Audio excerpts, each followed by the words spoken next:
Welcome to solverfy. Here, the question is asking us if it will be better to use octahedral nickel 2 plus or octahedral chromium 2 plus to determine if a ligand is a strong field or weak field ligand by measuring the number of unpaired electron. Okay, so octahedral nickel 2 plus, we have a D8 electron configuration, and octahedral chromium 2 plus, we have a D4 electron configuration. So let's look at the d orbital splitting for each of them. So for this, it's gonna be 1, 2, 3, 4, 5, right?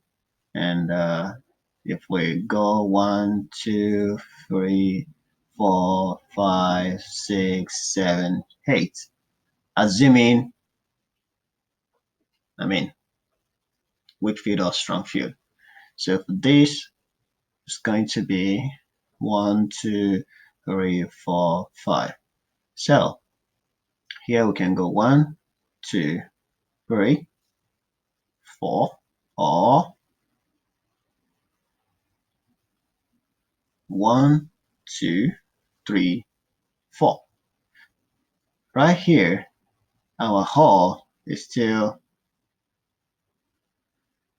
so 1, 2, 3, 4, 5, 6, 7, 8. So either weak field or strong field, we're going to end up with the same configuration in the case of nickel 2. But when it comes to chromium, when we have weak field, we have 1, 2, 3, 4. When we have strong field, we have 1, 2, 3, 4. So for the weak field, we have 4 unpaired electron. It's weak field. For the strong field, you have 2 unpaired electrons for chromium. It's not the case with nickel, so the choice will be to use chromium 2 plus. So that will be suitable to determine the field strength of a ligand.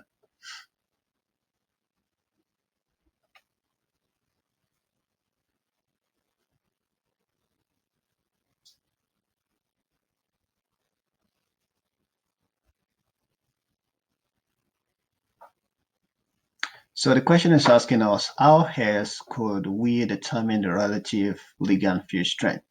So another way would be to use UVV spectrophotometry, and you basically look at the absorption band, and